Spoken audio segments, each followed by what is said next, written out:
Hey everyone, I'm Megyn Kelly. Welcome to the Megyn Kelly Show and happy Friday. Yay, we made it. Don't you sometimes wonder whether you're gonna make it? This has been kind of one of those weeks for me. Today, this is a first for the Megyn Kelly Show. We've got two guests for you that they've spent time, both of them, with Snooki. Remember Snooki from Jersey Shore? We've got quite a pairing for you to end out the week. Former Speaker of the House Newt Gingrich. Did you not know about his hanging out with Snooki? We'll get you up to speed. Followed by Mike the Situation Sorrentino. He was one of the stars of MTV's Jersey Shore fame. And you may be wondering, why on earth did she book Mike the Situation Sorrentino? And when my team first said, do you want to talk to Mike the Situation? I said, no. Why would I? Who? Why? What? And then they started giving me the pitch. And the more I learned about this guy, the more I was like, I actually can't wait to talk to him. So we'll do it together in just a little bit. And I think you're going to wind up as fascinated by this guy as I became. He's going to talk about his new book. Boy, oh boy, his life took some big pitfalls after he rose to the top of reality TV royalty. He's turned things around. We'll talk to him all about it. But we start today with former Speaker Newt Gingrich with a preview of next week's critical GOP debate and what each candidate needs to do as they look to make their final statements before Iowa. Plus, Representative George Santos has just been expelled from the House. Newt is also the author of the recently released book, March to the Majority, the real story of the Republican Revolution. Hey, subscribe to the show on YouTube and follow me on Facebook, Instagram, and Twitter. Finding an honest doctor that is not following in the footsteps of Big Pharma can feel impossible. That's why millions of men and women have turned to one Texas doctor and the 7 reasons he says anyone over the age of 50 should be drinking this one thing. It's not milk or another calcium-rich drink. It is a unique protein that naturally declines with age and can significantly increase bone strength and soothe joint pain. He says it can minimize wrinkles and cellulite, enhance hair follicle thickness, and can even reverse nail damage, with users reporting results in as little as 2 weeks. This Texas doctor is offering Megyn Kelly viewers up to 45% off his bone, joint, and ligament restoring formula at nativepath.sale/MK. nativepath.sale/MK. It's got thousands of 5-star reviews and over 4 million jars sold. Every order comes with a 365-day money-back guarantee, so there's zero risk. To try it today, Megyn Kelly viewers can visit nativepath.sale/MK to get up to 45% off while supplies last. Mr. Speaker, welcome back to the show. How you doing? I'm doing great. I don't know if you can see this or not. This is my screensaver. No, it is not. It is Snooki, Callista, and me, and it was taken by Jay Leno. So you can see why I keep it. We actually, my crack team went back and found something about you all on The Tonight Show together back in 2012. Here it is, SOT 1. Snooki and JWoww. It's pretty much about us as best friends. It's not the aspect of like drinking, like Jersey Shore going crazy, but more like our relationships, my pregnancy, and just us as best friends. Mm-hmm. And we're getting good reviews. Yeah. Maybe Newt could guest star on the show. That'd be fun. Drop in. That'd be awesome. That'd be great. You could like drink Ron juice and stuff. Just hang out. Yeah. Do you drink, Newt, by the way? Sometimes. Yeah. Good for you. When was the last time you just got wasted? Was there a time you just thinking about coming on the show? Thinking about coming on the show?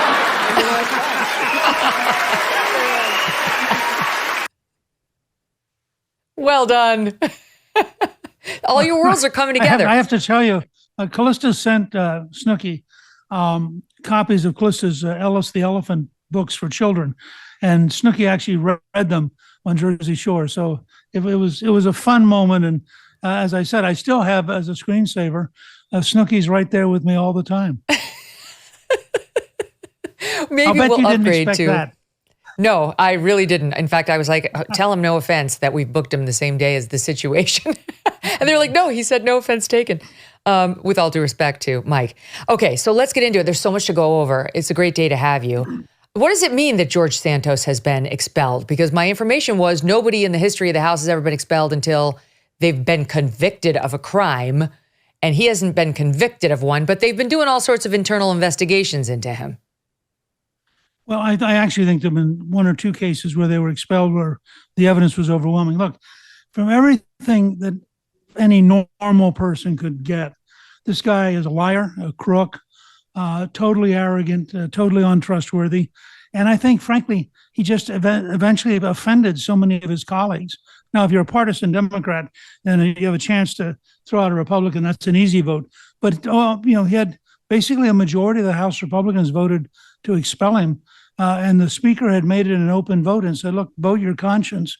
Now, I think it's always dangerous to do because under our system, you are elected by the people of your district.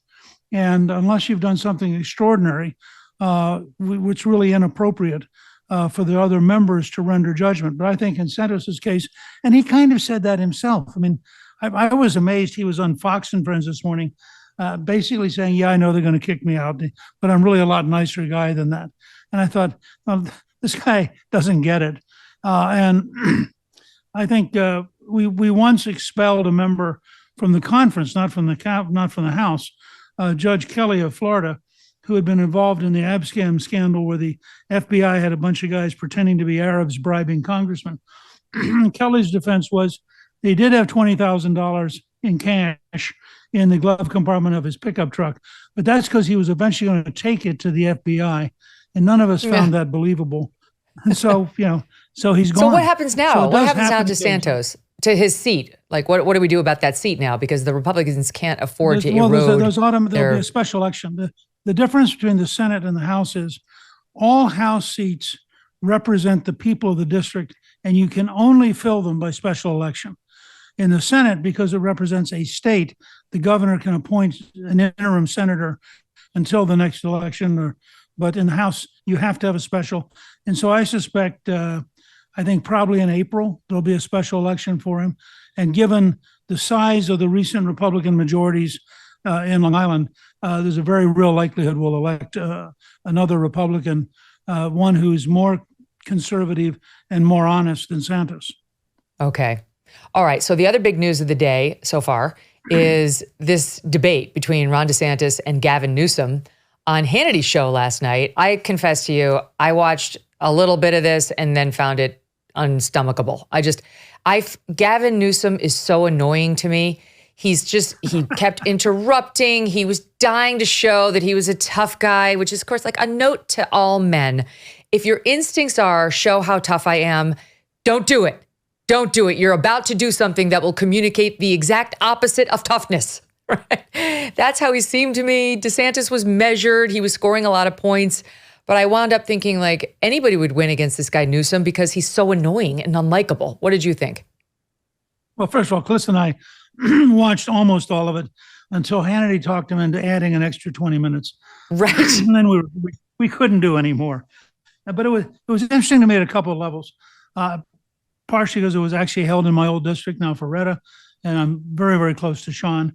But also, I thought the contrast of the two states, when you look at the record of Florida, the record of California, and then, and I want to pick up a second on what you said about toughness. The truth is, Ron DeSantis was the captain of the Yale baseball team, was served in the U.S. Navy, and I have no doubt that in terms of pure toughness, he is tougher than Newsom. He's probably not as mean as Newsom, but he's tougher. But it was clear as the evening went on, Newsom and his consultants had decided that he would basically audition to be Joe Biden's best friend, and that his job was to attack DeSantis personally. And frankly, he lied so often. I mean, I watched Newsom and I thought, and he wants us to believe, I'm talking to you from Florida, he wants us to believe that Florida with no income tax is somehow a higher tax state than California, and that the California price of gasoline, which is $3 a gallon more than Florida, somehow is really good for working people. And you go down the list and you just think to yourself, this is a guy who can say anything with a straight face and count on you to not be prepared to take him head on. But I thought that DeSantis was better than he had been in the presidential campaign. And I thought that like you, I found Newsom sort of so off-putting just as a personality that it was hard to actually take his argument seriously. Yeah, he had no dignity. That's what I was missing. There was no dignity. It just looked like a man desperate for attention. And whenever DeSantis was scoring points on him, he would interrupt over and over to try to talk over the points as just a, that's like a middle school debate tactic, which is pathetic and not effective. Here's a little bit of how he sounded with the personal attacks. Rather than really going after Florida or Ron DeSantis's leadership, he tried to get to him being down in the polls, which he is. That's a whole other thing. But here's how Newsom sounded in SOT 8. I'm the only guy here that's a border state governor. You're trolling folks and trying to find migrants to play political games to try to get some news and attention so you can out-Trump Trump. And by the way, how's that going for you, Ron? You're down 41 points in your own home state. So that's how he sounded most of the night, whereas DeSantis he had clearly done his homework on the many, many problems in California. The moment that, there are a couple of them, but two of the moments that people are talking about more than any other are this one. I'll just let it speak for itself in SOT 4. So I was talking to a fella who had made the move from California to Florida, and he was telling me that Florida is much better governed, safer, better budget, lower taxes, all this stuff. And he's really happy with the quality of life. And then he paused and he said, by the way, I'm Gavin Newsom's father-in-law. I mean, that was pretty good. I thought that was close to a home run. Right? You're the king of debating. That was a good one. That was very good. So yeah, there was no real answer for that. And actually Newsom wasn't able to answer it. Then DeSantis brought up the disgusting, filthy streets of San Francisco, which we've been covering in the news now for a year, unless you're President Xi from China, in which case they'll clean it right up for you. But this was quite a moment with what people are now referring to as the poop map in SOT 3. An app where they plot the human feces that are found on the streets of San Francisco. And you see how almost the whole thing is covered, because that is what has happened in one of the previous greatest cities this country's ever had. Human feces is now a fact of life, except when a communist dictator comes to town. Then they cleaned up the streets. They lined the streets with Chinese flags. They didn't put American flags there. They cleaned everything up. So they're willing to do it for a communist dictator, but they're not willing to do it for their own people. I want to get in with the limited time we have left. I want to get there two. So that's the defense. It's such nonsense. Is it? Well, look, I mean, I think that at a fact basis, and this is what really puzzles me about California, at a fact basis, politicians like Newsom and the California Assembly have crippled what's arguably the greatest state we have. And it's a beautiful state. And Ron DeSantis was able to say things he liked about California. When it was Newsom's turn, he didn't even try. No. I mean, because just to clarify, they were asked to say something nice about each other's state, and Ron DeSantis did it, and Newsom didn't. That's right. It was amazing. And then DeSantis was actually very generous in his comments about California as a community, as a beautiful place, et cetera. And I thought in that sense that DeSantis clearly was better than Newsom in terms of the whole evening and the effect he had. And I thought it was good for him. I don't think it particularly helps you in the presidential race, which is a different kind of problem. But I did think that he did well. And I can tell you from the view down here,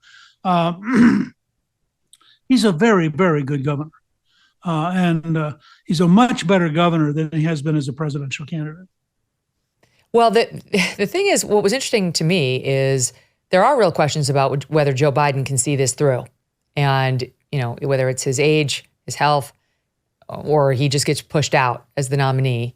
And who do they have in waiting? There's an article out today saying there's no plan B. Democrats are in a panic, according to Reuters, because there is no plan B.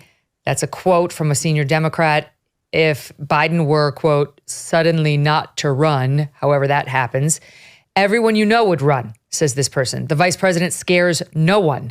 And he said he believes that Newsom is all over the place, partially to remind Democratic voters that he is out there as an option, and that's what other Dems want to do. Like, we're still here, we're good backups. But let me ask you, Newt, are they good backups? I look at things like I'll play this in SOT 5, and I think this is not good for Gavin Newsom, for us to be reminded of his policies in that crazy state that he's ruining. SOT 5, take a listen.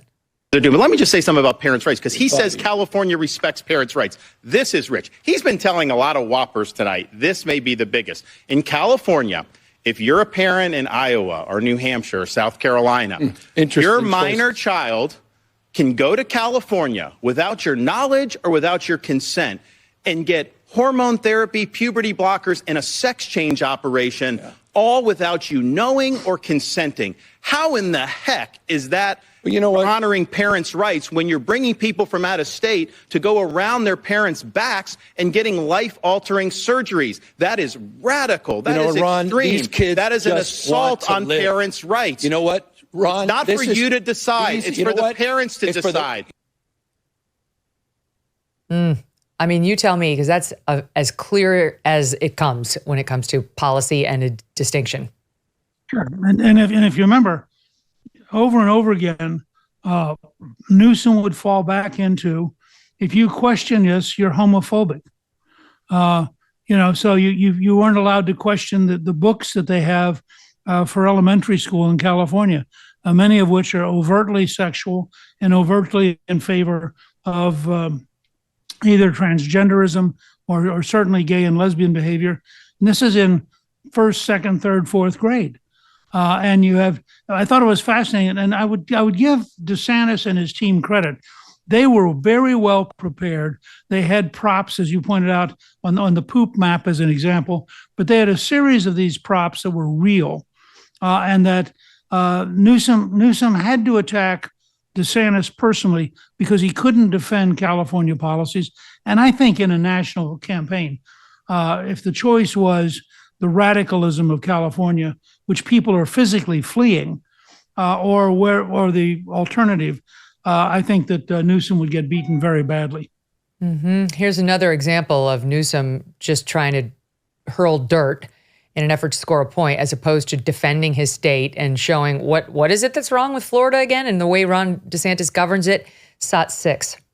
Why the kids were locked out of school for so long. Joe Biden is in the pocket of the teachers union, and so is Kamala Harris. That's why they fought school openings when he came in there. It's Kamala when they had Harris, that in Ron. there. It's Kamala Biden came Harris, into office and he brought in the teacher union to be able to do all these different things.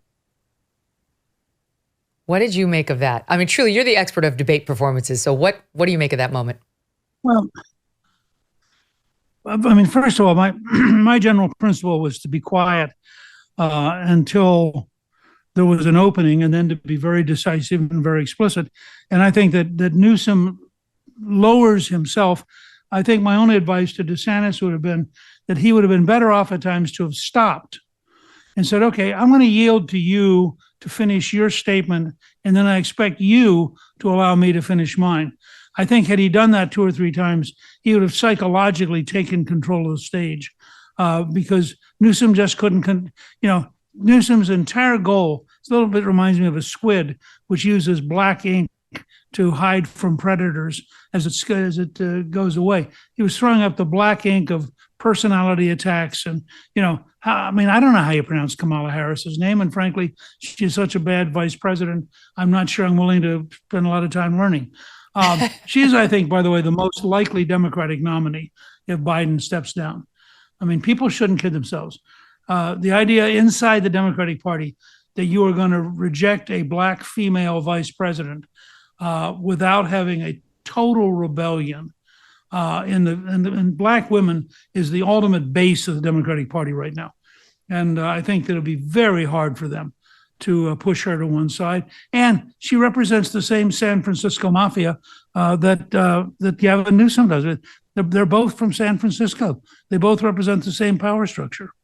That's a very good point. You're right about the way DeSantis should have handled that.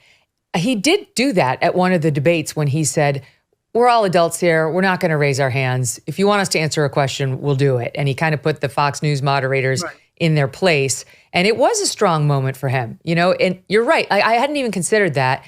the candidates watching this right now, Mr. Speaker, and I've been told that they're all watching in advance of the Wednesday debate to figure out if they can glean any clues on the questions.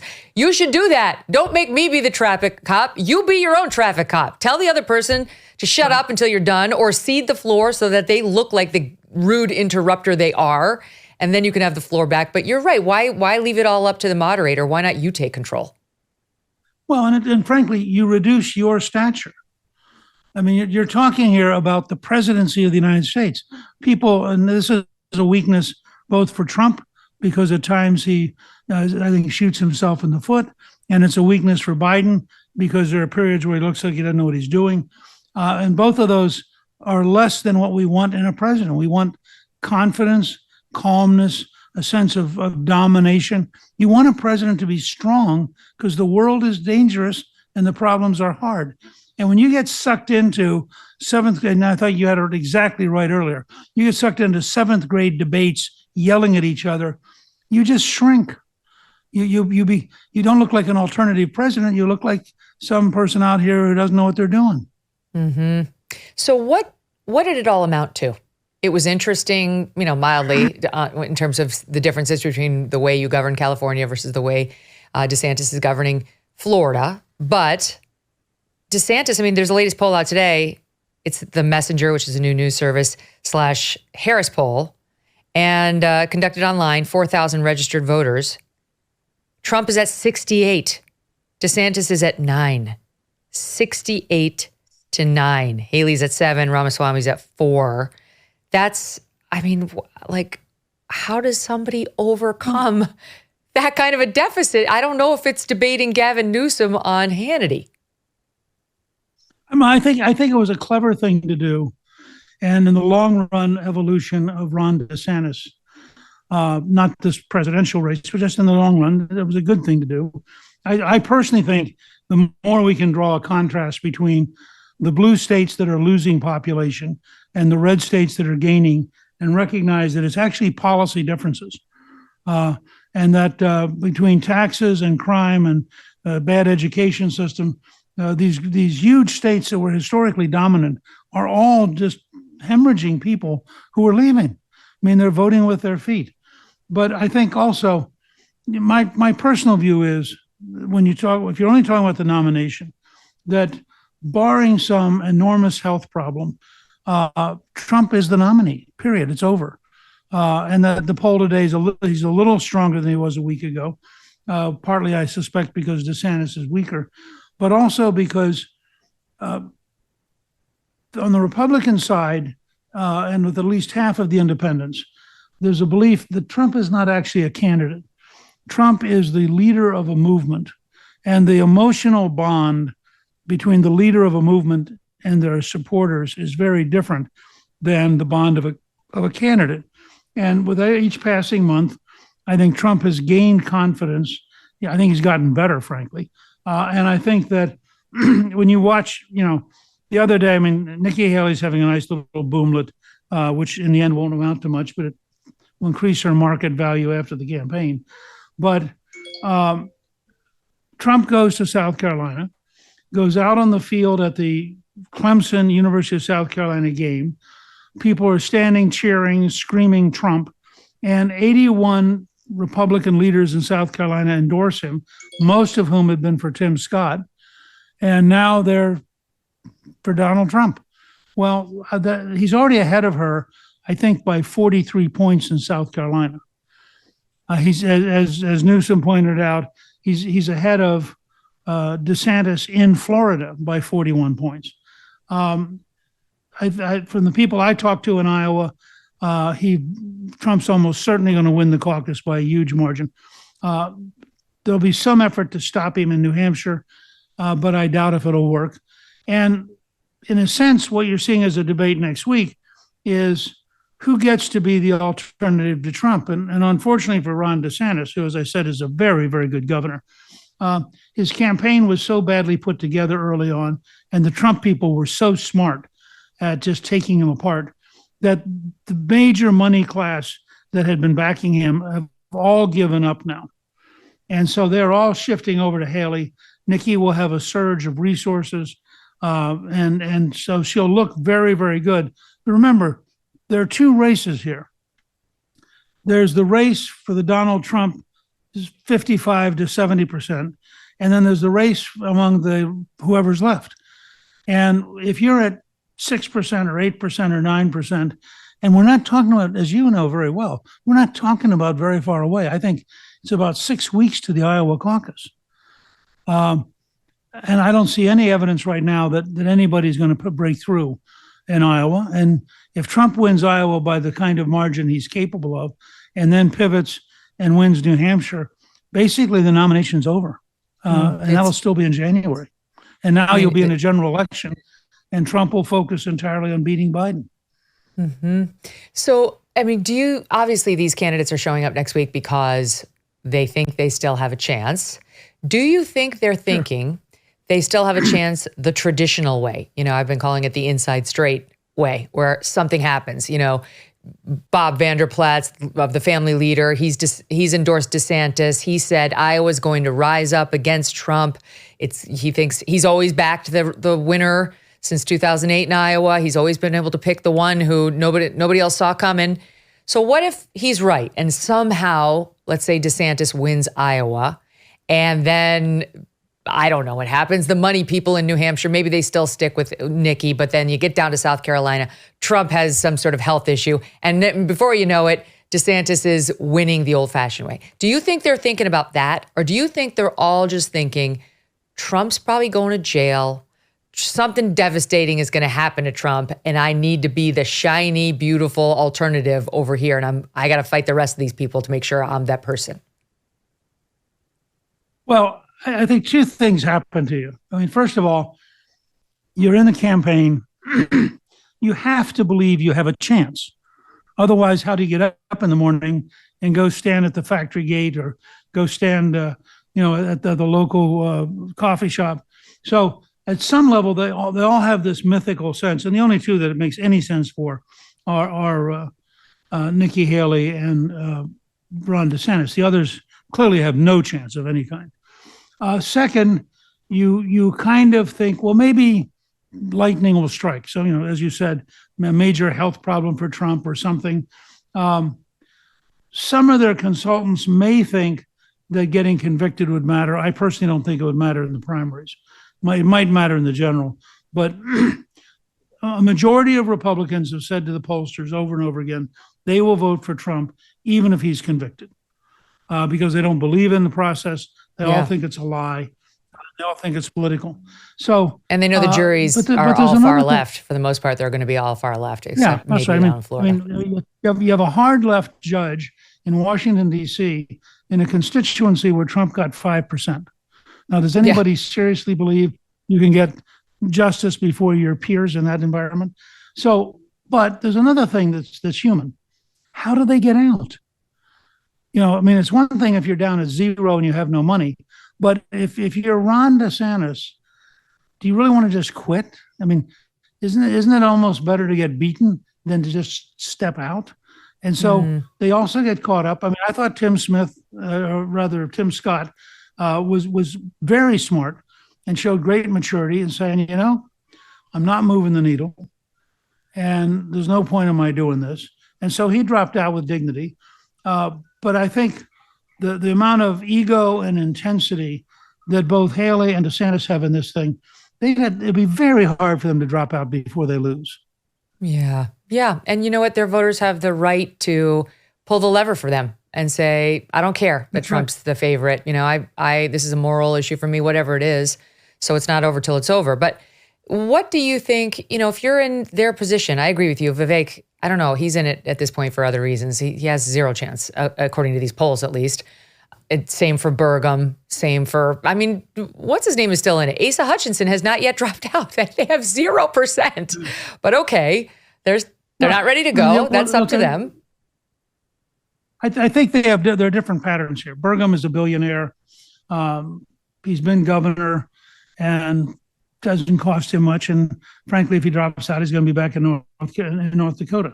I think Ramaswamy is very clever. I've done 3 podcasts at Newt's World with him.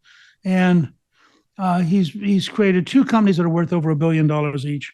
I think he's very, very intelligent, but I think he really underestimated sort of having a second act.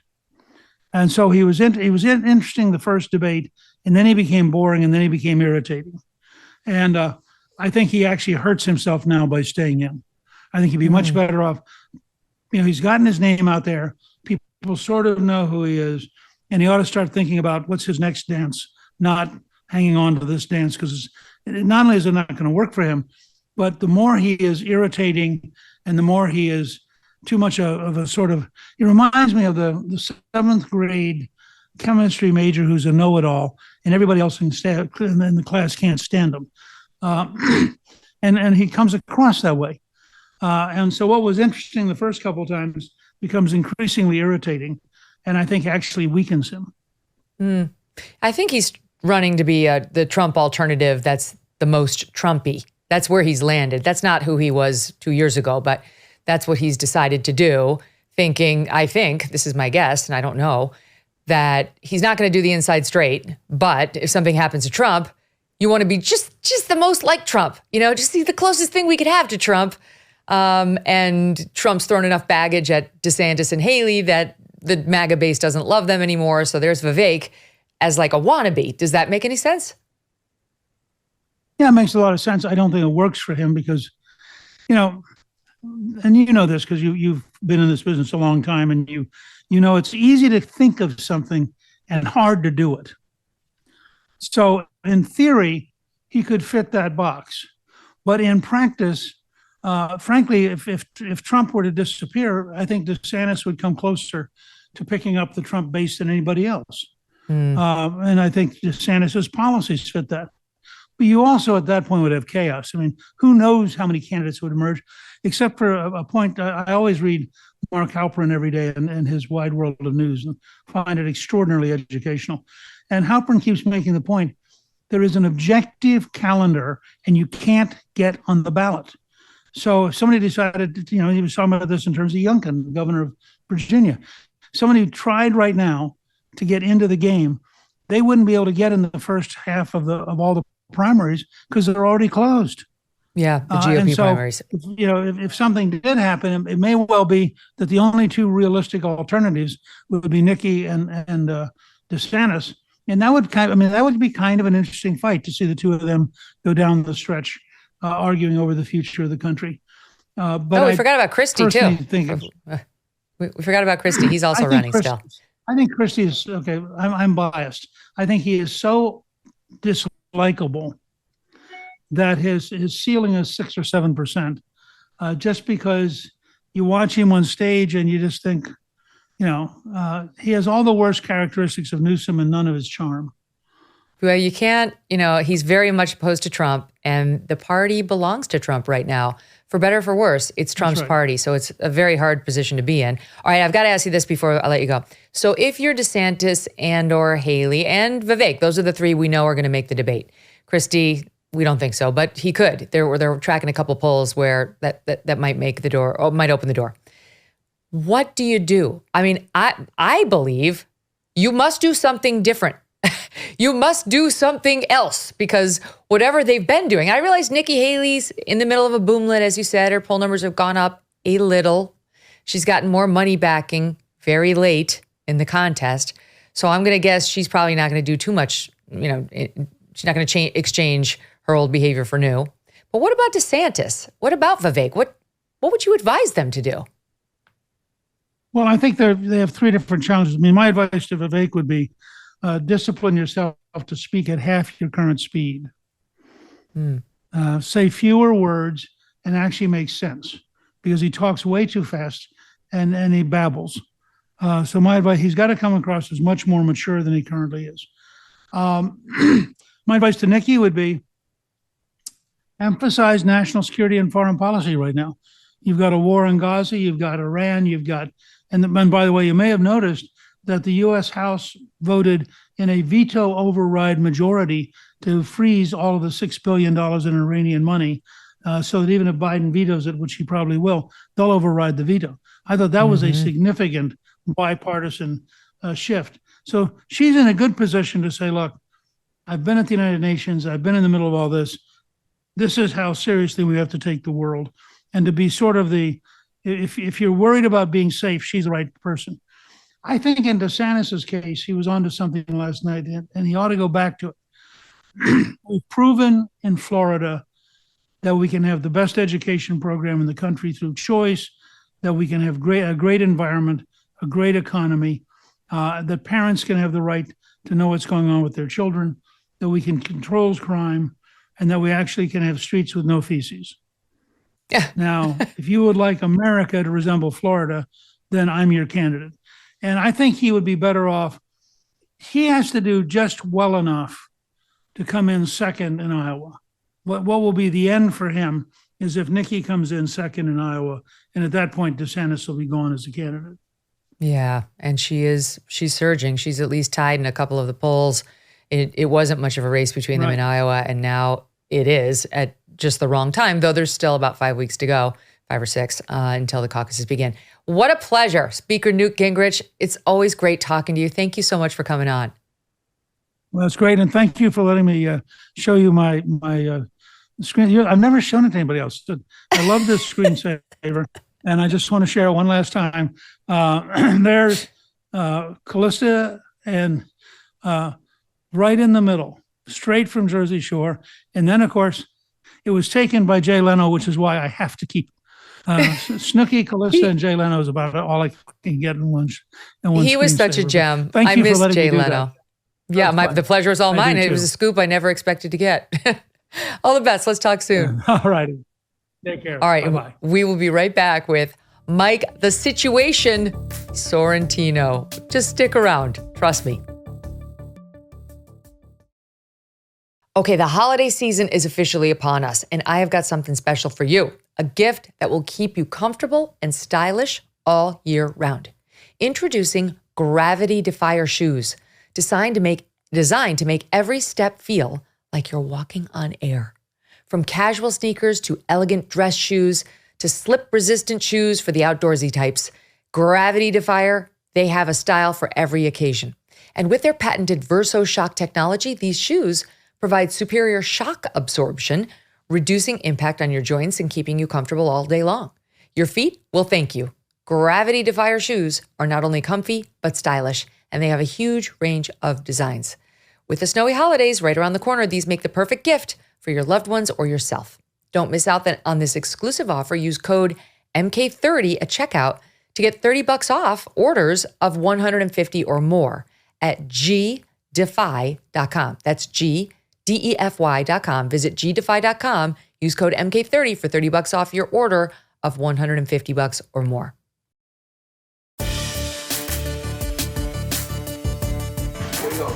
Gym, tan, and laundry. You're welcome to come with us. Gym, tan, and laundry? Nah, you drive me, driver. Let's go. These kids are robots. Gym, tanning, laundry. Every day since I got here. That's what they do every morning. Gym, tanning, laundry. You know, that's how they, make the Guidos. You know, I like to look very fresh and mint when I go out, so, everything goes into it. You gotta go to the gym the whole week, You have to have a little color if you didn't go to the beach. And then the last thing that you need to take care of is the outfit, okay? Now, if the outfit is not looking good, then the whole package is off. And if you feel off, you're not gonna have a good night. So how do you get the best results? GTL, baby. Gym, tan, laundry. Because if everything's put together and you feel great, you look great, awesome night. It's amazing. Welcome back to the Megyn Kelly Show. It's almost the weekend, and that means it's time to get our fist pump on. Mike, the Situation Sorrentino, joins me now. Cannot wait to talk to him. You may know him as the hit star of the show Jersey Shore, which just completely dominated our culture for 3-4 years. He's got quite a life story, which he recounts in his new memoir out later this month. It's called Reality Check. Making the best of the situation. Nicely done. How I overcame addiction, loss, and prison. It's available for pre-order right now. What a fun Christmas gift this would be. Consider this right now. Reality Check. It's fascinating. We're going to get into it all. Mike, welcome to the show. Thanks for having me, guys. Definitely feels like the first time, every time on air for sure. That was an amazing little mashup of GTL, which is one of the things you're known for. Gym Tan Laundry. Yes. This was your thing long before Jersey Shore. Yes, it was definitely my lifestyle before Jersey Shore, and I'm sure it's probably the reason why they casted me in 2008. Okay. And we got to get into, first of all, that's a lot of gym. That explains all those muscles because it's not just your abs that you're favorite for, the eight-pack that you're famous for. It's the muscles are everywhere, Mike. They're all over. And as I understand it, you can only get those at the gym. But the tanning, sir, what about in today's day and age with skin cancer? Yeah, I'll be honest with you. I've just hit 41 and I do still go tanning, but I do not tan the face. Okay. So I don't know if that I mean, it still puts me at risk probably for some skin cancer, but I do not tan the face. I spray tan most of the time. You know what? When you're Italian like you are, it's less of a risk. I'm part Italian, but I'm mostly Irish, and that's so I got to be different about it than you are. Yeah, my wife says I don't even have to tan. She said you normally have, olive skin, but sometimes I just like to go for, the routine of it all. So I can't believe your life. As I was saying when I was teasing the fact that you were coming on, I was like, I don't know anything about the situation. I wasn't a huge Jersey Shore watcher, but the show got so big, it bled out into contemporary society in a way you could not avoid. Yes. Everybody's heard of Jersey Shore, of the situation, of Snooki, Speaker Gingrich included. Yeah, I saw that. But then I heard about your life. It's like the drugs and the prison and the possible mob and like a lot of stuff in there. Your life has been very colorful, my friend, by any average standard. Would you agree? Yes, I feel like I have lived 100 lives. I'm very grateful to be here today telling you my story. And I feel that anybody that is watching this show right now is definitely going to be in for a treat. So now you didn't start off your life in Jersey. You wound up there even before Jersey Shore. Didn't you come? You were originally in Staten Island?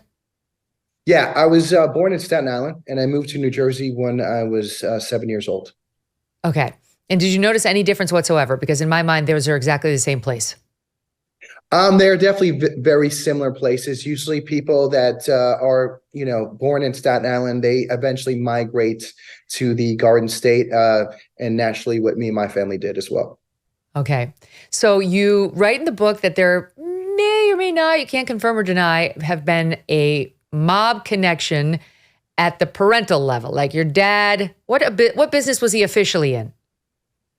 He was an electrical engineer and he had his own business. But if you lived in Staten Island in the 80s, I mean, there was really no way of escaping it. I mean, it was a part of the culture. It was all over the news. Like I said, I'd have to say that directly or indirectly, there definitely was a tie there.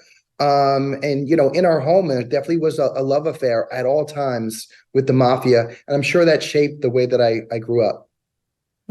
And maybe the way you thought about prison, where you would do your own research later. Yes, 100%. That's definitely how I handled prison, how I handled some of the deals that were presented to me by the government. If you read the book, early on, I was presented with ratting out my brother for a lighter sentence, which was just blasphemy to me. And we eventually knew that it was going to have to take this to the end of the line. All right, we're going to get to all that later. And you're one of your best friends in prison, who that was, because that's a fun part of your story too.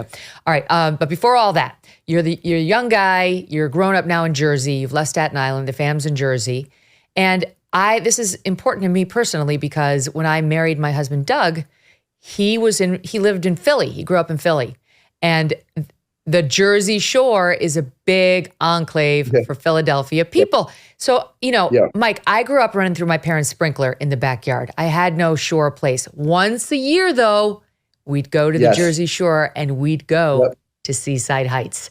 That's the place. That's where you guys were. It was the highlight of my life. I mean, the Wildwood or the Seaside Heights fringe shirt in the 80s, that was like considered the peak of style. You went to Seaside if you were in junior prom or your senior prom.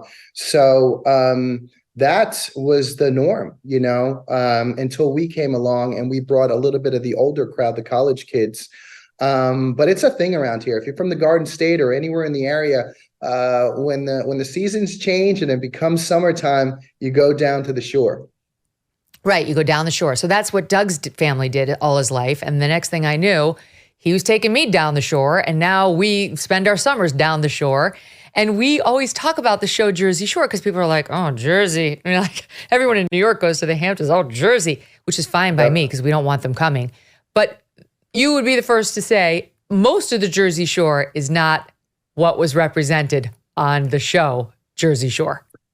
Listen, it's definitely a subculture of Italians that was displayed on TV. It's obviously we don't represent everyone, but it was definitely a really a microscope look at the subculture that was, in your 20s, going out, and MTV aired it, and it became a juggernaut. It has the ratings for the biggest show ever on MTV. It transcends generations. The kids dress up as us for Halloween, still to this day. And we turned 15 minutes of fame into 15 years as the show was still on and still number one on MTV on Thursdays, 8, 7 Central on MTV. Is that right? To this day? To this day, it is still number one on Thursdays. We call it Jersdays, 8 p.m. It's the number one show for MTV and sometimes on cable on Thursday night at 8 p.m. That's amazing. All right. So you love Seaside Heights. You're in Jersey. You're getting a little older. And before you were on cast to be on the show, you had some other forays into what professional life might look like. One in particular was kind of controversial. And you try to keep it a secret from your parents, or at least your mother. And tell us what that was. Are we talking about the stripping endeavor? That's the one. Yes. You know what? I was in college at the time, and I also was a waiter. I was trying to be a fitness model. And my first introduction to going in that direction was stripping.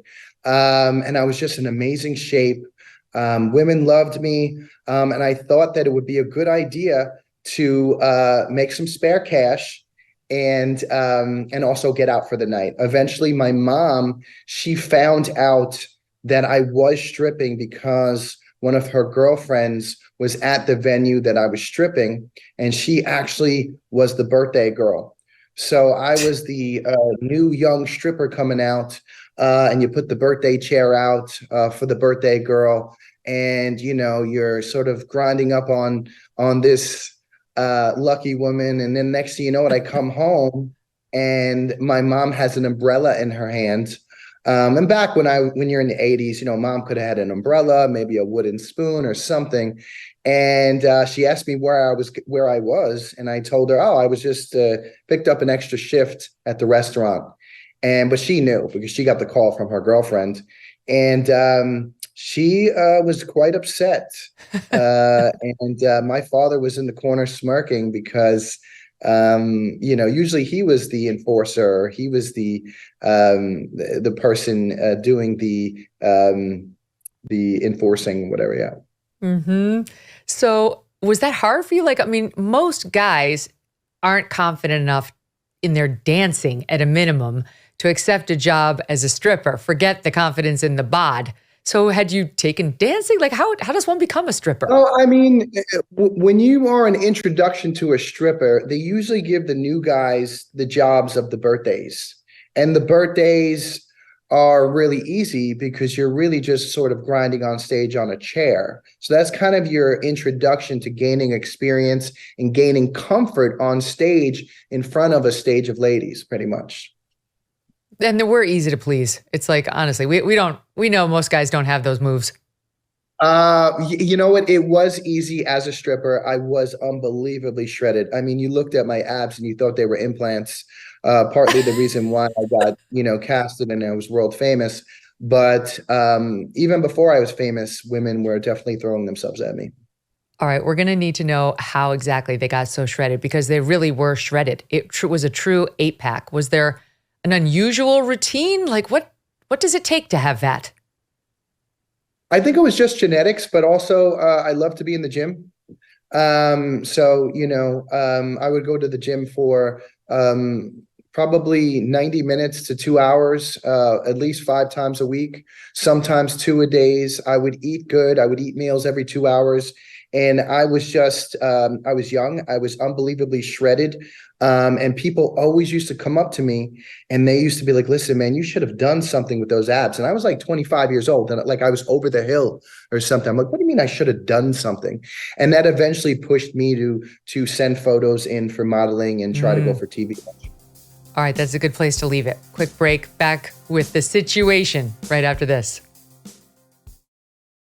It's the Christmas and holiday season, everyone. It's time for gift giving, parties with friends and family, and getting compliments everywhere you go, looking years younger thanks to Genucel. Now, from now through Christmas, Genucel's most popular package is more than 70% off at Genucel.com. Treat yourself and a loved one to the absolute best skincare in the world. See those troubling forehead lines, fine lines, skin redness, pesky bags and puffiness, even a sagging jawline disappear with Genucel's most popular collection. With its immediate effects product, you will see results in less than 12 hours, guaranteed, or you'll get your money back. Plus, included in every most popular package is a free hyaluronic acid serum for skin hydration that will restore your youthful appearance. Visit Genucel.com/MK60 now. Enter my special promo, MK60, for an additional 10% off your entire order. Additional. Every order today instantly upgraded to free express shipping, so you'll get it soon. Genucel.com/MK60. That's GENUCEL.com/MK60. Mike, The Situation Sorrentino, is with me today. You can pre-order his forthcoming memoir, Reality Check, Making the Best of the Situation, How I Overcame Addiction, Loss, and Prison at MikeTheSituationBook.com. Honestly, this would make a great holiday gift. It's an uplifting, fun read. So I think somebody would appreciate seeing this, and why not? You can do Doug Brunt's The Mysterious Case of Rudolph Diesel for, a substantive fun read, and you can do The Situations book for something that is a rip-roaring page turner for different reasons. Mike, okay, so your stripping, was that the end of the stripping after mom found out and got you with the umbrella, or did it continue? Yeah, no. Once mom came at me with the umbrella, I was like, you know what? That was the end of my stripping days, and I retired. My producers want me to ask, how did the mother who clearly recognized you the friend of your mother who clearly recognized you, how did she allow you to give her a lap dance, for God's sake? I was really good looking. She couldn't resist. She was only human. Okay. Yeah, no. I mean, I don't know if you've ever went to a male review before, but the women in there, they really let loose. Okay, they're raucous. Believe it or not, I've never seen male strippers. I've seen female strippers. It was one of those things when I was young. I got it kind of dragged along with the guys I worked with. And all I kept wanting to do was an intervention on all the young women. Like, sweetheart, you don't have to make your money this way. I can help you. I was such a drag. Yes. Okay. Yeah, it's been enough. So the other thing you were confused about, like what you did that was controversial when you were young, is you got into the sale of drugs, as I understand it, before you actually took any. You were kind of dealing them while you weren't taking them. Do I have my facts right? Yes, I was ironically a really good hustler. Maybe I turned to that from my upbringing and the love affair I've, in the 80s with mafia. But I eventually turned to drug dealing probably around 19. And that's where it all started. How does that happen, right? Like, how does a normal, nice kid living in Jersey wind up dealing drugs? Is it hard to get the drugs? Who do you sell the drugs to? How do you let people know that you're a drug dealer? Well, I've had various connects over my lifetime as a young man. Sometimes it was cousins that lived in Brooklyn or Staten Island, and I was in New Jersey. And if you had that connect, it was very sought after. And so that would be you would drive over to the bridge in Brooklyn because you were family. On consignment, They would give you the drugs, let's just say 30 pounds of marijuana, which would be valued at close to $100,000. You would have 7 days to pay back, said debt. And then you would go and you would slowly come back to Jersey. There would obviously be a process of transportation to make sure that you were successful transporting $100,000 worth of drugs that was given to you on consignment. So we had a little bit of a system going because we know that it was a very valued package. So we would have 3 cars. The first car would be the lead car, and then would be sandwiched in between the product with the car with the product with the $100,000 worth of product in it. And then you had the follow vehicle. And we did that because if there was any police presence, we thought to ourselves that if the follow vehicle started to become erratic, they would swerve, they would go out of the way, they would just get a parking ticket because we didn't want to get caught in a drug charge. So that was the thought process on that. And then we'd come back to Jersey, we'd whack it up with the crew. Maybe you would have 10 guys under you. They all would take, 5 pounds here, 6 pounds there, 7 pounds. It all would add up. And then everybody would have 7 days to get that $100,000 up. Wow. And then, like, how do you figure out who the buyers are? How do you find buyers? Well, that wouldn't be my responsibility. It's like a hierarchy of a tree. So if I had, let's just say 10 guys under me, my job would be to find those guys, to take the 5 pounds, to take the 7 that would take up to the 30 or 40 pounds, whatever I was getting. If they were trustworthy enough and they had a track record of producing and earning, I wouldn't question them, because underneath them would be people that were taking maybe 1 pound, a quarter pound, a half a pound, and they might have had 10 guys underneath them. And we were running this business for quite some time. These all seem like possible avenues for cops to come in, like someone's going to get caught, someone's going to narc out the person above them. So wasn't that scary? You'd previously been a legitimate law-abiding kid, and now suddenly you're dealing drugs. Like this is the kind of stuff that could get in jail for decades. Yes, it was a very tempting lifestyle for a college kid. I was just a very risky, carefree young man. And if you told me not to do something, I would do it twice and take pictures. That was the type of kid I was. So there was a particular time period where I was doing this business for months and months, maybe a year and a half. And I got tipped off by a family member that said, yeah, you were one of the biggest distributors at the time in Central Jersey, and that they were gunning to take you down. And once I heard that, I definitely cooled it off. And, cooled it off means you stop for a little bit. Mm-hmm. And was it just marijuana, or was it other drugs too? It was marijuana for a while. And I really didn't have any issues, thank God. But eventually, once I started to move into cocaine, and then once I started to move into prescription pills, that's when the problems started to happen. How do you resolve that morally, right? Like it's if it's grown people doing it, it's their decision. Exactly right. Yeah, that's how you resolve it morally. Yes, the first one was it's grown naturally. It's not hurting anybody. I'm a college kid. I'm in suburban America. I have cousins that are Italian that are giving me this on consignment. I'm doing it well. I'm a great earner. People they like me. I'm not hurting anybody. That's how you resolve it. Do you still think the same way about it? What if my son was to do something like that? Yeah, or just even about, your own, you look back at that year and a half. I don't know. Do you think it was? I look back at that year and a half, and I was a very risky young man. I'm lucky to be standing here today talking about my story. I think I've been spared by the Almighty above to share my story and my light to others that might be suffering from either the disease of addiction or just bad decisions.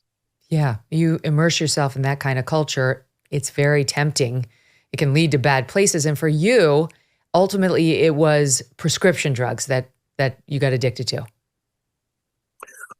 Yes. Early on, once I started selling the weed, then it moved to cocaine, then it moved to prescription pills. Once I got to the prescription pills, I had a little bit of a taste of it. And they say never get high on your own supply.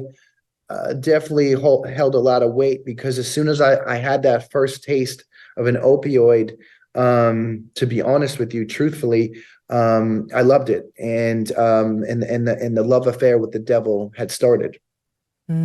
It's such a slippery slope. My God.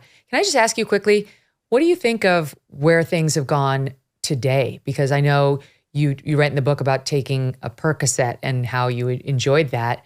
Today, you could take a Percocet you get from a drug dealer, and you could die, right? It's laced with fentanyl. Yes. That's my friend Eric Bolling's charity. One pill can kill. That's what happened to his son, because they're getting laced really, with this stuff. Yeah, it's really bad right now. All the drugs, the cocaine, the pills, even a pill that's not even an opiate. It could be a benzo. Sometimes they're laced with fentanyl, and people are just dying. So it's a really, really bad time. I know the rates for addiction are through the roof right now, and have been since COVID. One of the most powerful interviews I ever did when I was on NBC was of a mom, just so people know. And my son actually just recently repeated the story at a school parent-child thing on drugs and addiction and peer pressure. So it's sinking in, and I want the other parents to hear this, because you can tell your kids the same. The mom came on. Her 2 teenage sons came home from college. At this point, I think they were 18 and 20 about. And they went out to a party. She waited up until they got home, like most parents would do. And she went to bed. They were home. They were safe. And the next morning, they needed to leave. So she went down to the one son's bedroom, and he was passed out, she thought. Ultimately, she realized he had died. And she ran to the other son's bedroom to try to get his help with the first son. And it was the same. He also had died. Both of her sons. And it was because of this, Mike. They had bought, I think it was something, ostensibly mild, like a Percocet, or forgive me, my memory doesn't, anyway, it could be pot, could be Percocet. I thought it was a pill, but it had been laced. And both kids had a dealer come, give them the pill at the house. They took it, in their own home, and they were dead by morning. It really is true. One pill can kill. Yeah, it's so sad. And that's how I kind of got started too, just really by experimenting. I really didn't have a bad childhood or anything like that. I was a young kid, living in suburban America, and I was just curious. That's it. That's terrifying, right? It's terrifying, because we tell ourselves, if your kid's happy, if you're a loving parent, they won't start. They wouldn't do something like this. But you're telling us that's not true. No, it was pure out of curiosity, and it definitely wasn't out of peer pressure. When I was in college, I was more of a leader than a follower. I was always a popular kid. I wanted to always push the limits of what I couldn't do and what I could do. Well, so you got hooked on opioids, and that is a very tough addiction to beat. So about how old are you now at this point? The first time around, I was probably around 26. This was right before I was discovered for TV. Okay. And did you go to rehab before Jersey Shore? I think you had, I right? did. You went to rehab. And so you did. Go ahead. Yeah, no, right before Jersey Shore, about a year and a half prior, I had went to rehab for the first time. And that was the same reason why me and my college sweetheart, who is now my wife, had broken up. We were going out for 4 years. Eventually, that addiction had taken over my life, and my life was unmanageable. So me and my then girlfriend broke up, and then I had to go to rehab, and that is where my journey started. All right, so you get out of rehab, and now you need to make money legitimately. You have to pay the bills and so on, and You saw a flyer, a casting call flyer for Jersey Shore. Is that your first? Yeah, you know what? As soon as I got out of rehab, I really wanted to get back with my ex-girlfriend who we just flashed on the screen. She was like the love of my life, and she inspired me. And I really didn't want her to be the one that got away. And she started to continue her schooling. She went to fashion school, and it kind of sparked me to go for my dreams. And so I started to send photos into New York City at the top fitness and underwear modeling agencies because I was just in really, really good shape. And then eventually, I eventually was signed to a fitness and underwear agency. And then I saw that flyer that you just spoke of. And what did the flyer say? Like, do you remember what it was advertising that spoke to you? It said the hottest Guidos and Guidettes in the tri-state area come to Harris in Atlantic City. Yes. And it was a casting call. I love this. This is amazing. So you go, and was it a collection of the hottest Guidos and Guidettes in Jersey? Oh, for sure. Everybody in that venue at Harris, Atlantic City, were the hottest Guidos and Guidettes in the area. Everybody had a six-pack. All the girls were good looking. All the guys were good looking. And I had just come off a high from getting signed from a fitness and underwear agency. And I was really excited that maybe I was on the right track in life and I wasn't drug dealing and stripping anymore. Right. So I assume you had to be interviewed. How did that go? I was interviewed and they loved me at the time. This was 2008. And it was supposed to be a VH1 show. Viacom owns MTV and VH1, but at first VH1 had it. I was definitely told that I was the number one pick, the first guy casted, and they wanted to shoot what's called a sizzle tape, which is almost like a little preview of the idea for the show that they wanted to do. Okay, so you wind up getting cast, and then you get together with the other cast mates, all of whom would go on to become literally household names. Again, Snooki is the former House Speaker's screensaver. Do you know how many famous people and world leaders he has met? And she is the screensaver. I mean, it tells you everything you need to know about the success of this show. So we have a clip from, I think this is from the first episode, when the cast first arrives in Seaside Heights, New Jersey, and meets for the first time. Here's a bit of that. Somebody ever? Hello, party's here. The party's here? How are you? You're cool. Hug. Nice to meet you, How are baby. you? I'm like, wow. She was like a little miniature chihuahua painted with some spray paint black. Yeah. You guys drinking or what? Yeah, we just took a it's right here. Woo! Give me a shot. Honestly, bro, it doesn't get any better than this. Unless we had a stripper pole like right in the middle of the room. Don't bring home any wanksters, girls. Yeah. Don't bring home any Listen, that's all there is in Jersey. So what was that? What did you make of your fellow castmates? I was on, such a high because it had taken a year to sell that show, and I was a part of it from the conception. So I went in thinking I had all this confidence. But when I got there, it was an amazing experience, and I wanted to make the most of it. I never thought that, that 15 minutes of fame would turn into 15 years. But I remember leaving that show or the last day of filming, and I was like, once America sees this, I really feel that this is going to change things. And sure enough, once the show aired, it was like lightning in a bottle, record ratings. A year later, they would give us like $1 million raise, the first kids to really get that type of money. And we were like, changing the culture. How so? How do you think you changed the culture? I mean, it was everywhere. I mean, we were on every channel, all the newses. I mean, every radio station, everybody was talking about Jersey Shore. We were getting 9 million. 9 million was the ratings that we were getting, which is like Game of Thrones numbers. And nobody had ever done that before. I was the GQ Man of the Year or the Sensation of the Year, which is one of they pick many people. I think there's like 5 or 6 of them, but in 2010. So we were breaking the mold because in the beginning, nobody wanted to think of reality stars as anything other than, something that they didn't want to watch. Mm-hmm. What was it, do you think, about Jersey Shore that people found so compelling, so must see? I think that it was just so raw and just so unfiltered. Everybody, including myself, was, their authentic selves. And then all of a sudden it's like hair pulling at you.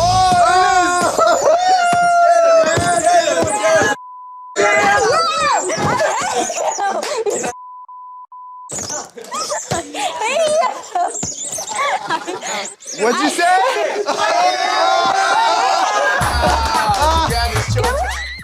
And it was, a once in a generation type of show. Even to this day, all the high school kids every year, they go back and they watch the first Jersey Shore franchise. And they all dress up as Snooki in the situation for Halloween. It's really extremely flattering. It's wild. Now, did you get along with the other castmates? The first one I wasn't really using. So yeah, the first one to a certain extent, I did get along. At the end of the day, if you're in a house with, 8 people, life's going to happen on life's terms, and you're not always going to get along with everyone. But that's what makes good TV, though. Mm-hmm. So then there comes a time. Then you did start using again, and there comes a time in the series where you went over to Italy for one of the seasons, and you had a problem because you were a drug addict, and you couldn't exactly pack all your drugs in a suitcase and do the carry-on. So what did you do?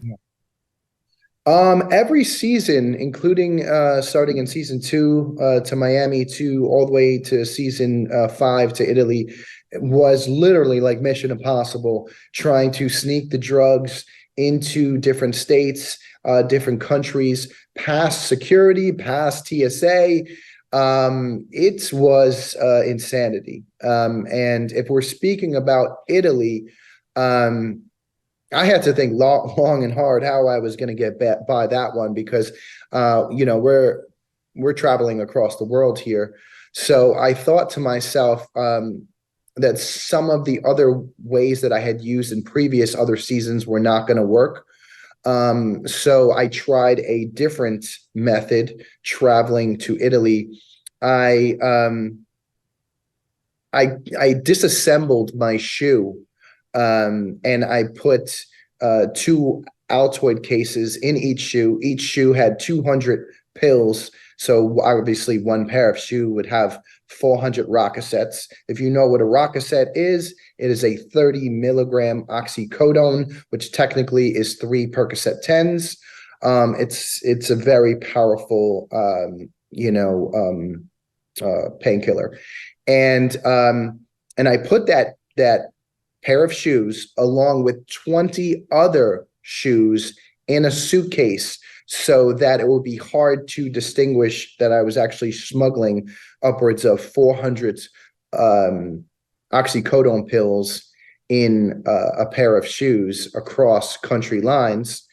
And then once I got over to Italy and I got past, I guess, maybe TSA or maybe past immigration, then I had to get past the producers and security protocols of MTV. And they were gunning for me since season 2, and rightfully so. I was rarely doing the right thing.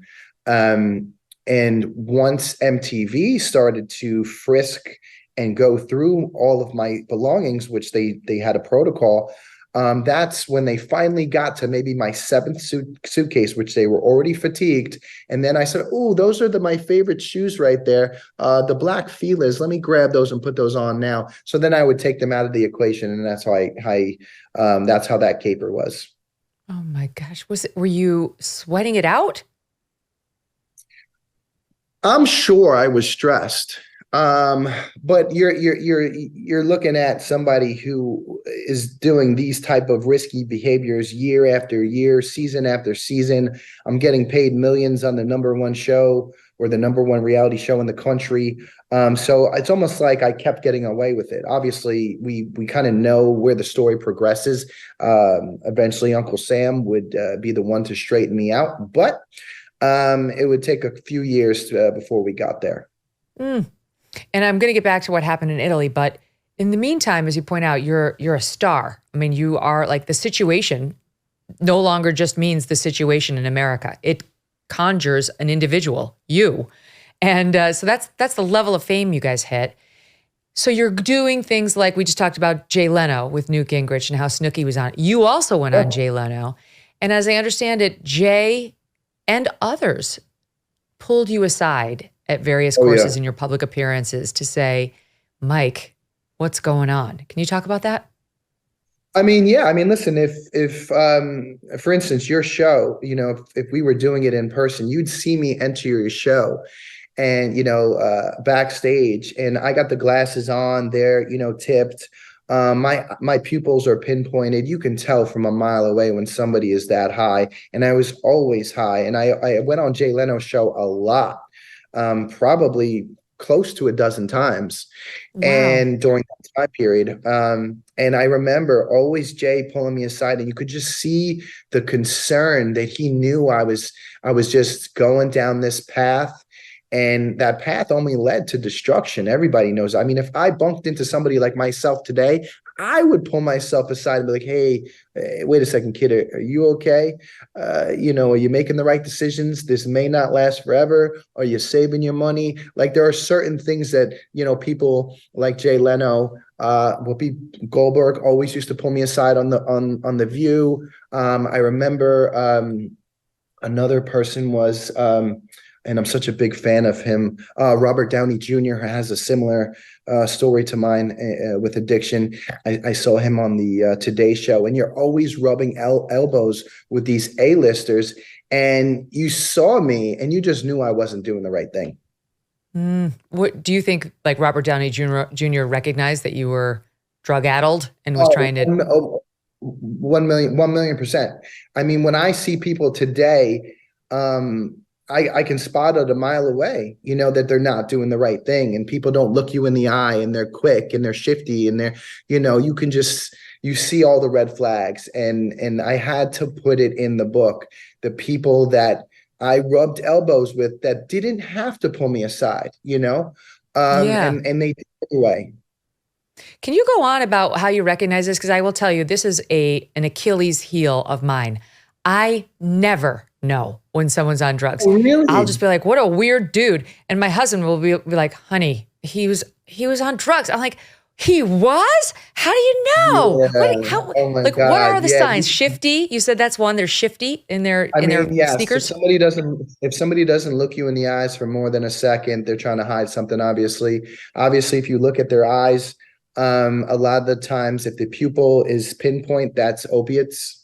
And then if they are very large, that's a possibility that it could be cocaine or an upper, or maybe it could be an Adderall or some sort of speed.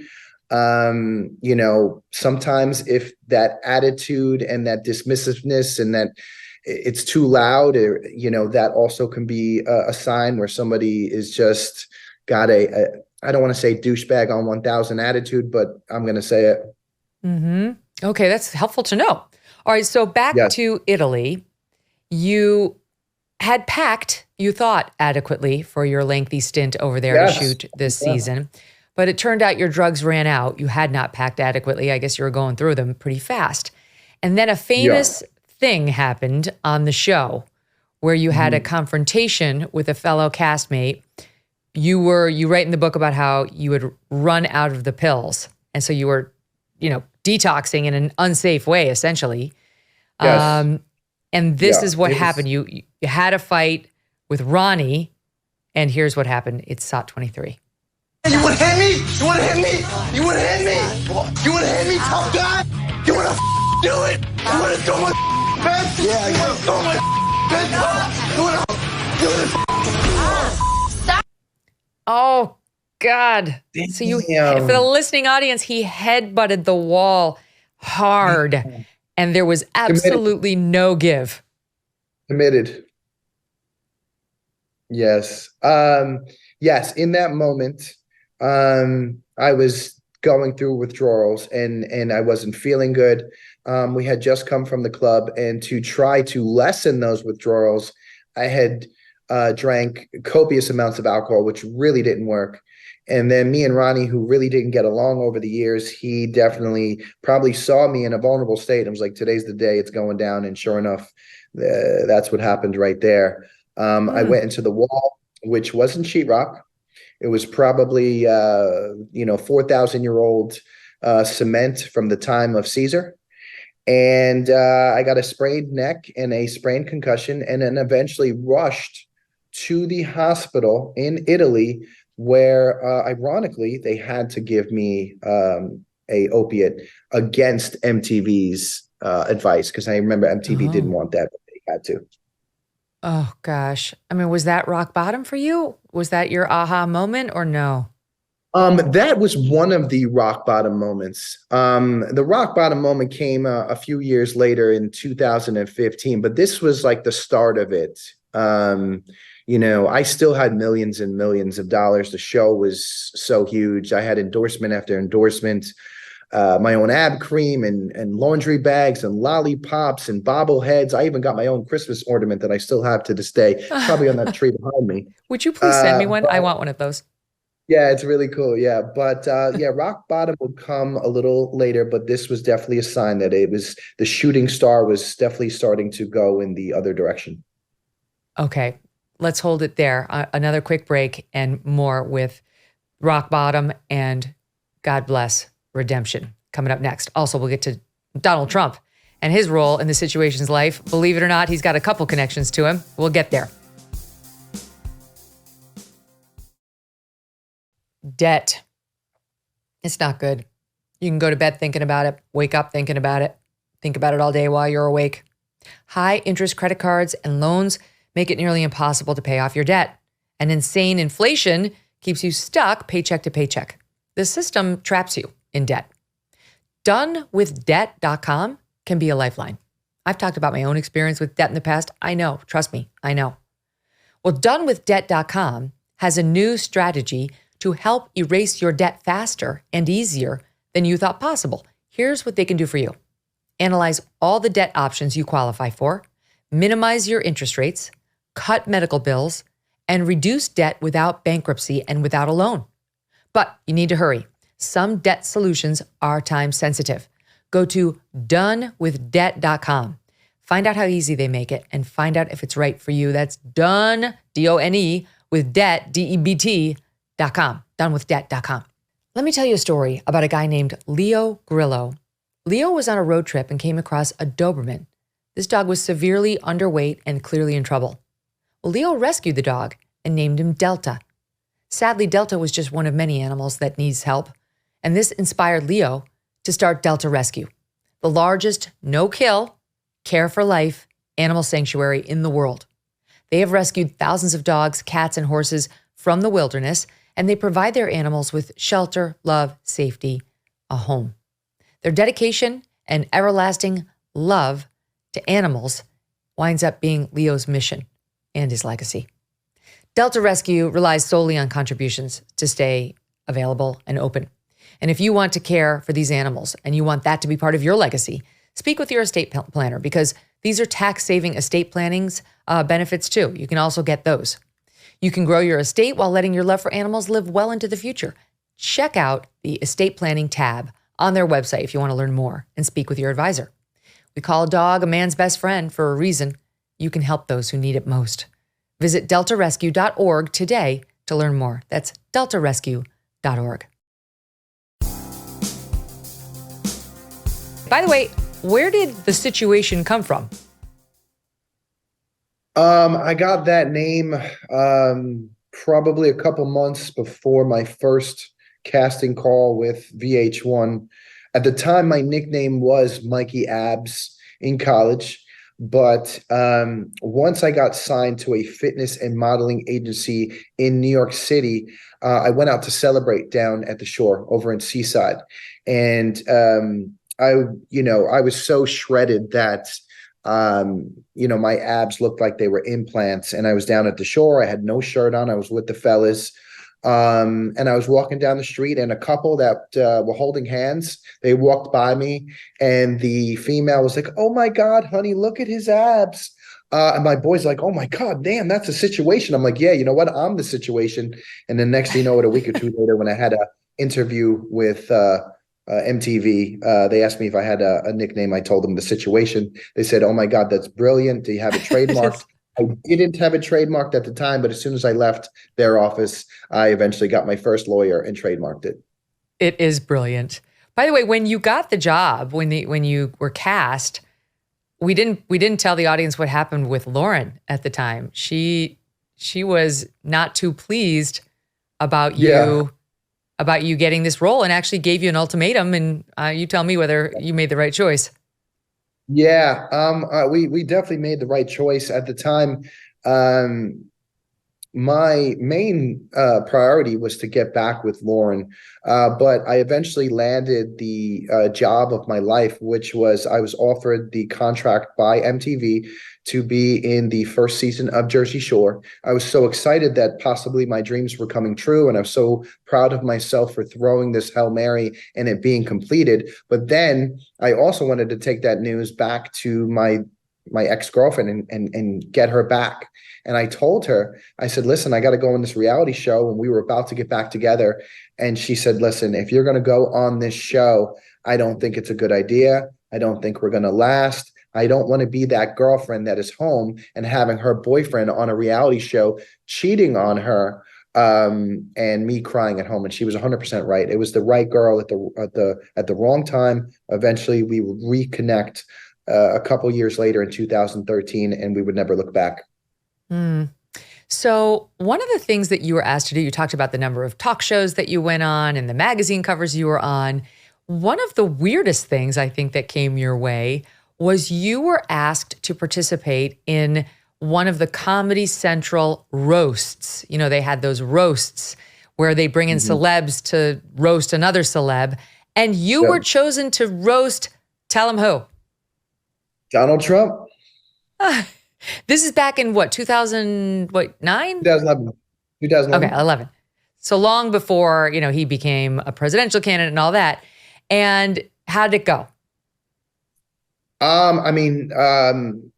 He paid me extremely well. I got 6 figures just to show up for the day.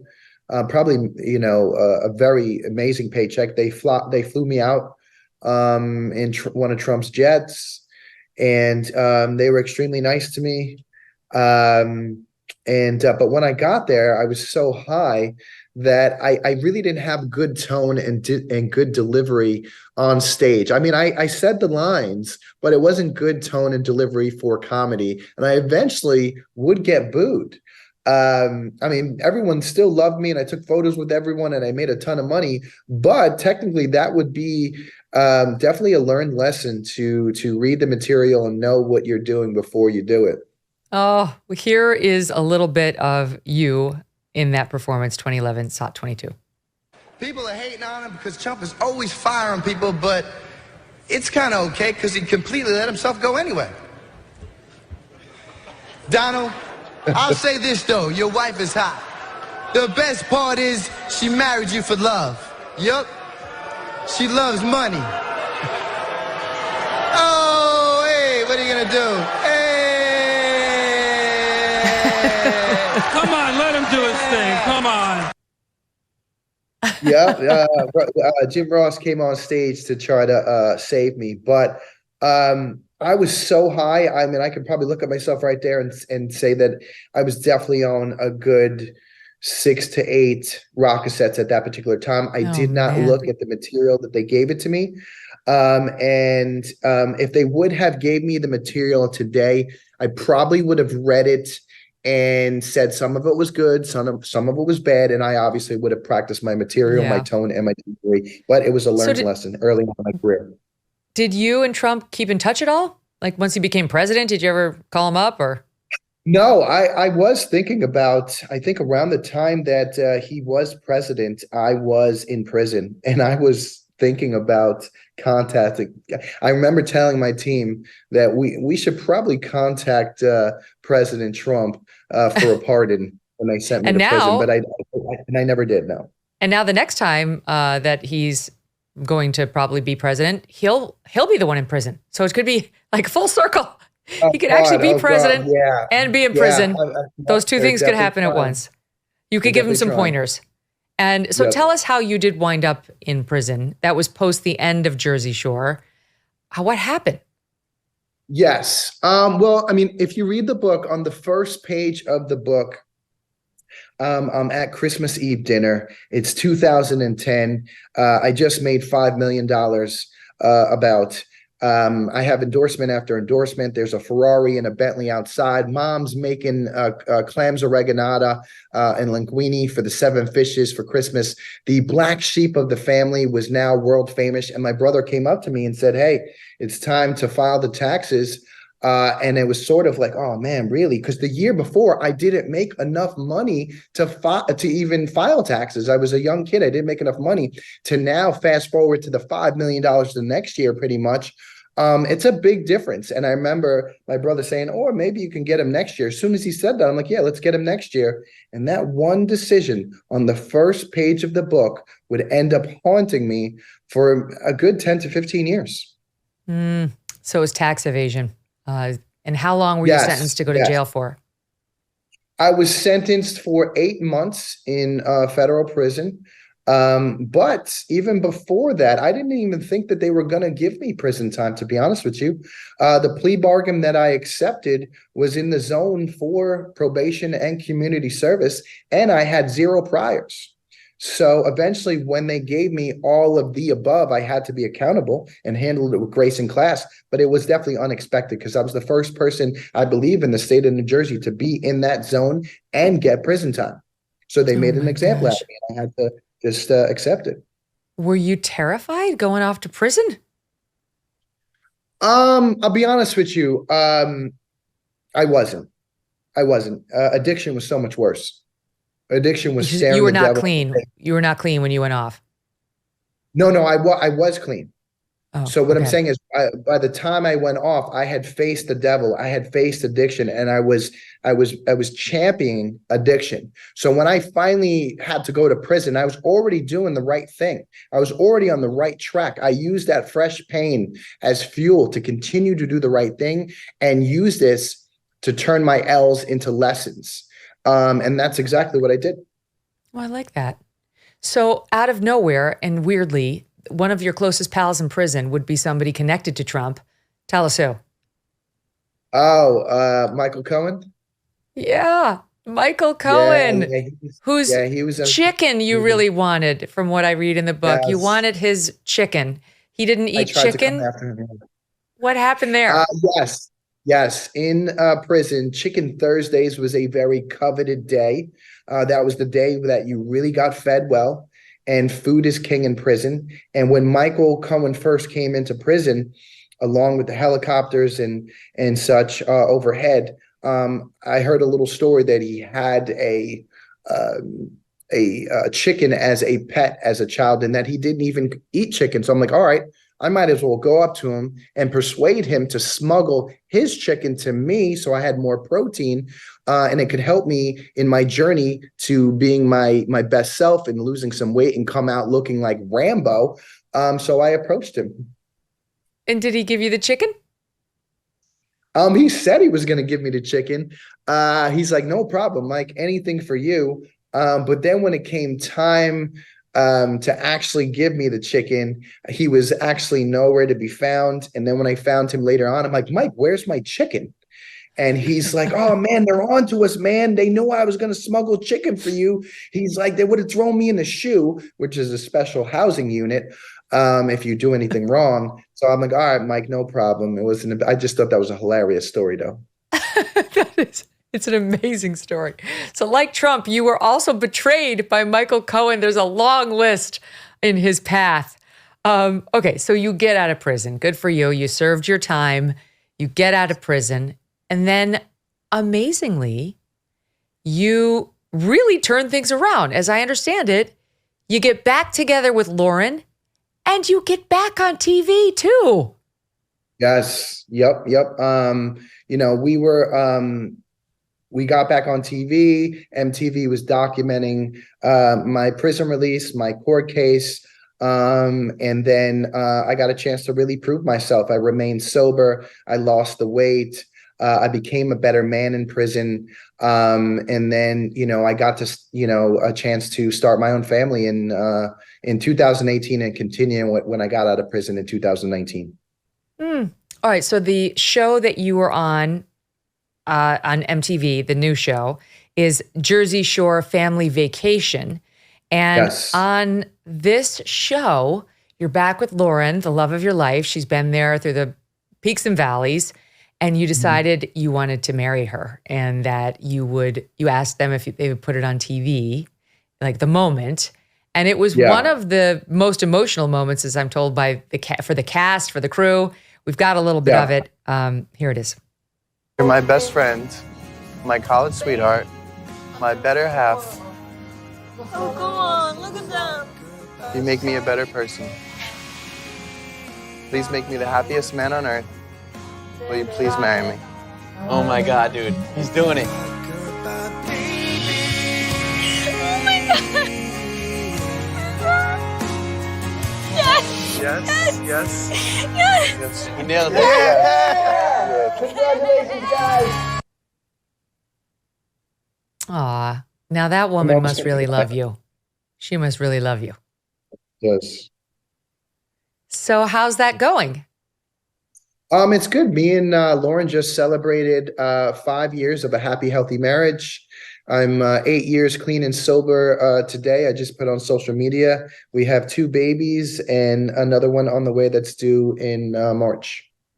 That's amazing. Congratulations. Good for you. So now, is that show still on? Like, how do you pay the bills present day? Yes, we are on Thursdays. It's Jersey Shore Family Vacation. It is the #1 show on MTV on Thursday and sometimes on cable. And as of right now, we have our salary has increased back up to 6 figures per episode. How many episodes do you do in a season? We usually do about 30 a year. That's plus amazing. Yeah. Talk about a comeback. That's so great, Mike. And is the whole cast there in the Family Vacation? Yeah, most recently, Sam came back, she was absent for 10 years. Ron is back now. Again, the world has grown up with us, and now we're in our 30s. I'm now 41. We have families. It's a lifestyle show. There's babies, baptisms, weddings, who's getting divorced, and different businesses. And now what you see now, I'm releasing a book, and my new nickname is The Publication. The Publication. It wasn't all smooth sailing. As I understand it, I think it was when you got out of prison, but you considered, as I think you put it in the book, breaking the emergency glass and doing something else to earn money with respect to a sex tape. What is that true? Yes, that was right. That was right around the time when I, obviously before I went to prison, and that was probably in 2013 or 14. It was a monster court case, United States versus the situation. It literally said on the paperwork, on the court documents, the situation had costed me about $1 million for lawyers to defend that case for a few years. The one that you were convicted on, is that the one we're talking about?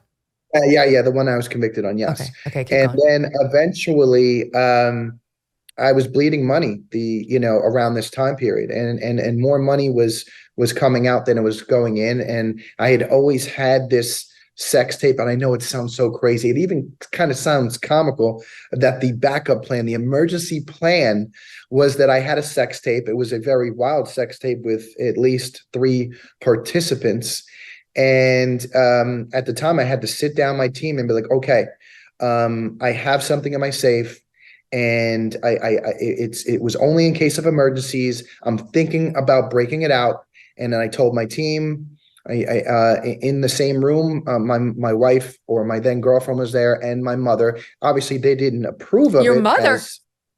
My mother worked for my company at the time. Yes, they were in the same room, but they obviously didn't approve of it. Obviously everyone has wide eyes, and then I said it was an option. As we went down the journey of selling said sex tape, you find out a lot of stuff. You find out what you got to do, what you shouldn't do, and then I just didn't feel that. I mean, it sounds graphic, but the juice wasn't worth the squeeze. Wait, you say there were at least 3 participants. Do we know the number of participants? Yes, it was at least 3. Yes, it was 3 and me. Yes.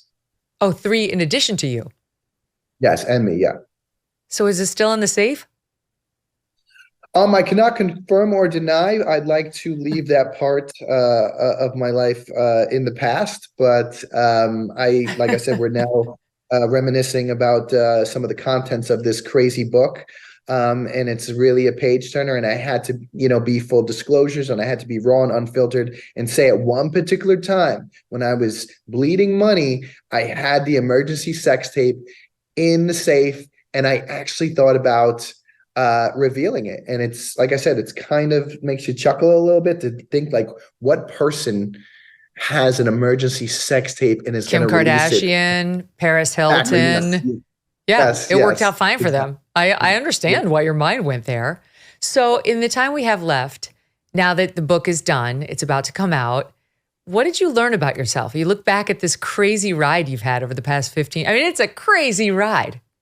I mean, I think that I've lived a man of 100 lives. I'm very grateful to be here right now telling you my story. I think this book is a page turner. It's going to entertain, it's going to shock people, and it's also going to inspire people, because inside I detail how I recovered from a debilitating addiction, and I think it's going to save millions of lives, and it's going to eventually be a movie one day. Yeah, you don't seem in any way bitter, angry, down, and I realize your life is great right now, but it just seems like you're somebody who's got a naturally good attitude, notwithstanding the many challenges that you've kind of brought on yourself, but you managed them. And look at you back on top. All the best to you with it. Yeah, thank you. I'm definitely an example of the comeback is greater than the setback. And it's not about, what happens to you in life. It's more about, how you react to what happens to you in life. So that's exactly right. Get back up. Either you get back up or you don't. Mike, thank you. The book is Reality Check. You can pre-order it now at MikeTheSituationBook.com. Have a great weekend. Back Tuesday from Alabama.